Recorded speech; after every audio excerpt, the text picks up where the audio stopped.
So good evening everyone.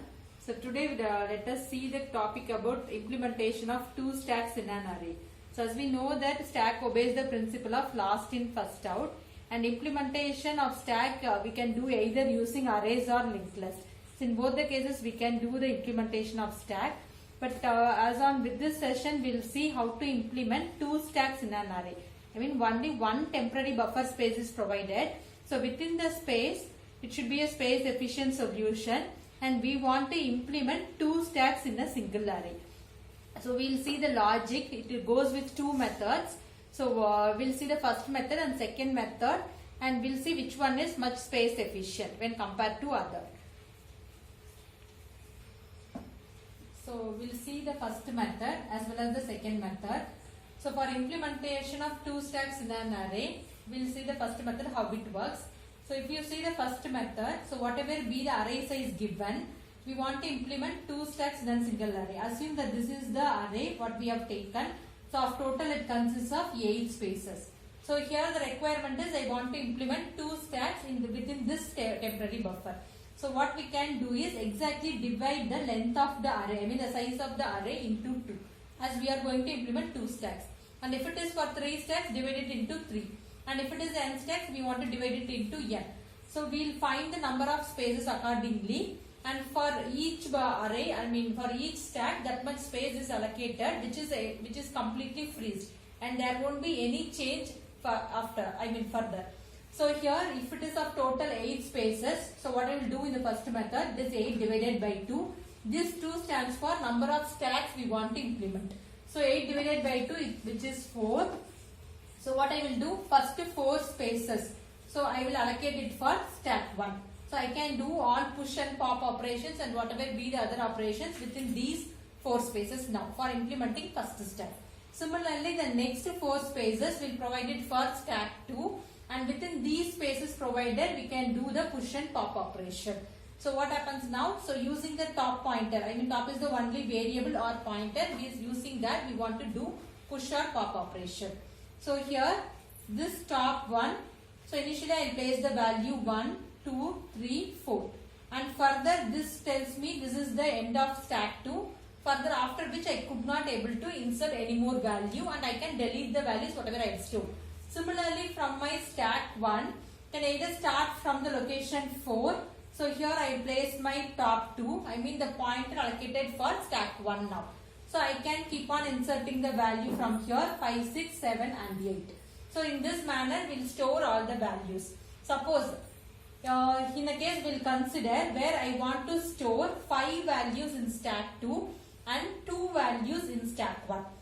So with that case I can store 5 and 6 in stack 1, which is not a problem, because as I already said, the assumption is I want to store only 2 elements in stack 1. And my requirement is I want to place 5 elements in stack 2 now. So this is what the current scenario. So I want to store 2 elements in stack 1 and 5 elements in stack 2. Already well I placed 2 elements in stack 1. But if you look the scenario here, I placed 4 elements, and though we have empty spaces in the buffer or in the array whatever we are considering, though you have the space, we could not able to utilize the space in an efficient manner, because this space we already freezed or allotted for stack 1. For stack 2 it could not able to fetch this place for storing the elements. So this method is not considered as space efficient. So the reason is, though we are having this resources or space over here, this space we could not able to allocate it for space 1, because we already freeze 4 spaces for stack 1 and 4 spaces for stack 2. So this method is not considered as a space efficient solution. So though you can do push and pop in order of 1 and auxiliary space taken as order of n, but this method, though time wise it is efficient, space wise it is not an efficient solution, and that's the reason we'll move towards the second method. So in the second method, initially as like this we are not splitting the space, but based on the condition we keep on inserting the value either in stack 1 or stack 2. So we'll see what does the method 2 does. So this method is considered as time efficient solution as well as space efficient solution. So here goes the second method. We assume push 1 stands for inserting operation in stack 1. and push 2 stands for insertion operation in stack 2. So here with, suppose if I am calling this function and I want to place the value called as x, and as like the before case, we will take the same array where I have 8 spaces of total. It runs from 0, 1, 2, 3, 4, 5, 6, 7. So of total I have empty spaces, and here I am not freezing the space. Instead what I am doing is stack 1 pointer, I am assuming it to be T1, and as like the normal stack we keep on inserting the value from the location 0, and stack 2 grows in exact opposite direction of stack 1. This is the growth of stack 1, and stack 2 grows in the exact reverse order here. So we will place the top 2 of the stack 2, which is pointing to the highest location. So as we know, the highest location is 7. Now the top 2 is pointing to the 7th location. So how we will insert? If you want to perform insertion operation using stack 1, using this T1 variable, we keep on inserting the value.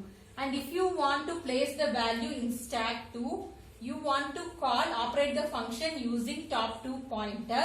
So you have to place the value, whatever be the intended value, just place it, and you want to decrement the count of top 2. So once suppose the condition reaches here, we want to check. So now your top 1 will be here and top 2 will be here. So the content, whatever we already stored, it should not get overwritten. So to avoid that, the condition we have to set accordingly.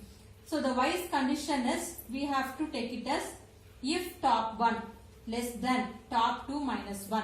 If this condition is satisfied, well and good, we could place any elements. It tells me that the space is empty, it is free. So you could able to place the element inside the required location. So if this condition is satisfied, what we will do, if it is meant for push 1, the variable T1 goes with that. So just increment this value, and inside this A stands for the array here. A of T1 is the required value we want to store, and this meant for inserting the value in stack 1, but the array is common for both the stack now. Similarly, if you want to do the same operation in stack 2, the condition should be the same condition, top 1 less than top 2 minus 1, and then but here as we are doing with the T2, so initially it will store the first element in 7th location. It should get decremented for storing the next element as it goes in the reverse direction of stack 1. So now it should get decremented. So just decrement. Initially it will be pointing to the 7th location, after which you just do the decrement, and inside that particular location we just want to place the element x. And this is how the elements will be sequentially placed inside the array. In a single array, wisely we are placing the elements, and this is considered to be the space efficient solution.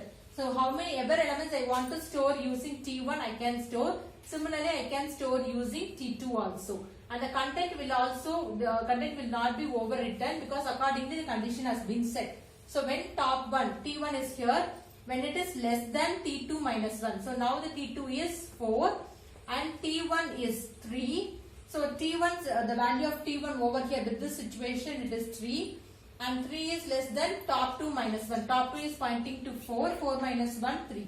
So now this condition is not satisfied. So the elements will not get returned. So the elements will not get overwritten. So accordingly we want to insert the elements. And regarding pop operation is concerned, just like the normal pop operation, for first stack 1 we'll check the condition whether T1 is greater than or equivalent to 0. If this condition holds, it tells you that the stack is not under flow. So I can keep on deleting the element. Similarly for stack 2, it should be less than size. So once it is less than size, if the size is 8, if it is less than size, so you can keep on decrementing and you can delete the elements as many as elements required. And this is considered as the second method, which is time efficient as well as it is space efficient. So here also push and pop operation goes with order of 1, and auxiliary space required is order of n depends on size. So though it is providing you the same solution, which is considered as the space efficient, because initially we are not allocating the space, and dynamically it is based on this condition you are keep on inserting the as many as values required, and similarly deletion purpose goes on. So this is considered to be one of the wise operation. Like the method 2 is, when compared to method 1, method 2 is far better. So thank you one and all.